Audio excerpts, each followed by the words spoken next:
नमस्कार, अभिलाषाच किचनमध्ये आपले खूप खूप स्वागत। तर आज आपण एकदम हलवाई स्टाईल तोंडात टाकताच विरघळणारा मस्त दाणेदार असा गाजराचा हलवा कसा करायचा याची रेसिपी बघणार आहे, तर व्हिडिओ शेवटपर्यंत नक्की बघा। तर हलवा करण्यासाठी आहे ना, छान अशी मध्यम जाडीची आपल्याला गाजरं घ्यायची आहेत। म्हणजे खूप कवळी सुद्धा घ्यायची नाही आणि खूप जाड सुद्धा घ्यायची नाही, मध्यम जाडीची घ्यायची, म्हणजे त्यामध्ये ना गाजराच्या आतमध्ये जो असा पिवळसर भाग असतो ना तो जास्त येत नाही। तर आज आपण 1 किलोच्या प्रमाणामध्ये गाजर हलवा बनवणार आहे। तर त्यासाठी काय काय साहित्य घेतलेले आहेत आधी ते पाहूयात। तर इथे मी 1 किलो गाजर स्वच्छ धुवून त्याची साल काढून किसून घेतलेला आहे। अर्धा लिटर दूध, 250 ग्रॅम साखर तुम्ही तुमच्या आवडीनुसार कमी जास्त करू शकता। इथे 1 वाटी दुधाची साय घेतलेली आहे, पाऊण वाटी साजूक तूप, 1 ते 1.5 चमचा वेलची पूड आणि काजू बदामाचे काप घेतलेले आहेत।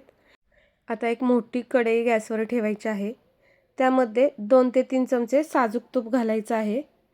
तूप हलकंसं गरम झालं की त्यामध्ये आपल्याला घालायचं आहे किसलेलं गाजर, आणि हे गाजर घातल्यानंतर 4 ते 5 मिनिटे आपल्याला छान असं परतून घ्यायचं आहे।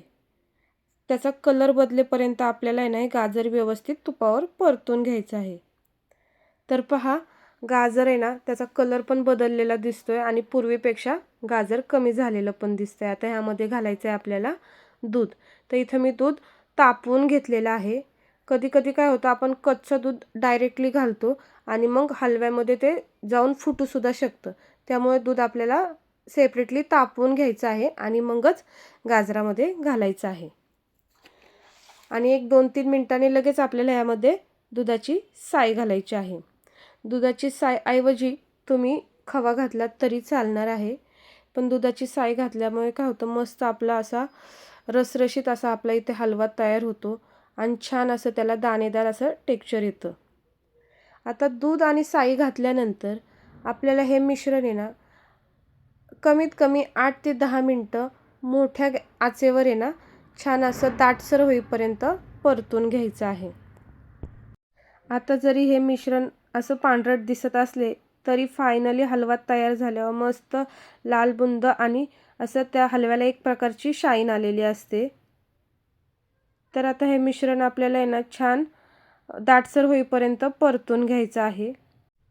तर अशा पद्धतीने हलवा करण्यासाठी जरी वेळ जास्त लागत असला तरी हलव्याची तयार होणारी चव अप्रतिम असते। तर पहा, इथं आपलं मिश्रण आहे ना बऱ्यापैकी दाटसर झालेलं आहे। आता ह्यामध्ये आपण घालूया साखर। तर इथे 1 किलो गाजरासाठी मी अर्धा लिटर दूध घेतलेलं, 1 वाटी साई आणि आता त्यामध्ये घालायची 250 ग्रॅम साखर। तर साखर शेवटी घालण्याचे कारण असे की आपला गाजर हलवा आहे ना अजिबात चिकट होत नाही। सुरुवातीला साखर घातली की साखर जास्त प्रमाणात शिजते आणि आपला गाजर हलवा हा चिकट होतो। तर पहा, इथे आपला आहे ना साखर घातल्यानंतर साखरेला पाणी सुटतं आणि हे आपलं मिश्रण पुन्हा पातळ दिसू लागते। हे मिश्रण आपल्याला आहे ना दाटसर होईपर्यंत छान परतून घ्यायचं आहे। साधारण 12 ते 15 मिनिट लागतात आपल्याला मध्यम आचेवर हे मिश्रण दाटसर होण्याकरता। आणि हे मिश्रण आपल्याला आहे ना सतत ढवळत राहायचं आहे, जेणेकरून तळाला आपला हलवा चिकटणार नाही किंवा करपणार नाही। तर बघा, इथं आपल्या हलव्याचा कलर आहे ना पांढरटपणा कमी होऊन लालसर होऊ लागलेला आहे आणि पूर्णपणे हलवा दाटसर झाला ना की अतिशय सुंदर कलर आपल्या हलव्याला येतो। तर पहा, इथं आपला 80% गाजर हलवा तयार झालेला आहे, बऱ्यापैकी दाटसरपणा आलेला आहे।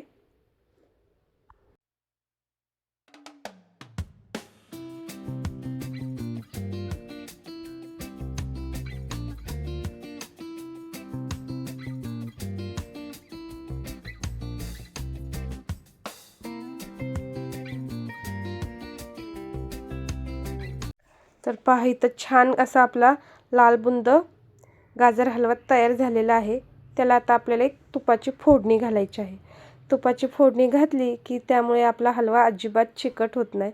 छान चरचर वाजेपर्यंत आपल्याला याला तुपाची फोडणी घालायची आहे। तर ह्याच तुपामध्ये मी ना आपले काजू बदामाचे काप तळून घेतलेले आहेत आणि ते हलव्यावर घातलेले आहेत। आता पुन्हा सगळं व्यवस्थित मिक्स करायचं आणि 1 ते 1.5 चमचा वेलची पावडर घालून घ्यायची आणि 2 ते 3 मिनटं फक्त आपल्याला मोठ्या गॅसवर आहे ना हे परतून घ्यायचं आहे. तर पहा इथं आपलं पारंपरिक पद्धतीने लाल बुंद दाणेदार रसरशीत गाजर हलवा तयार झालेला आहे. चवीला अप्रतिम लागतो. तर एकदा नक्की ट्राय करा. तुम्हालाही खूप आवडणार आहे हा गाजराचा हलवा. तर कसा वाटला आजचा व्हिडिओ कमेंट करून नक्की सांगा. व्हिडिओ आवडला तर व्हिडिओला लाईक करा, शेअर करा. अजूनही चॅनलला सबस्क्राईब केलं नसेल तर सबस्क्राईब नक्की करा. पुन्हा भेटू अशाच एका हिवाळा विशेष रेसिपीमध्ये. तोपर्यंत बाय बाय.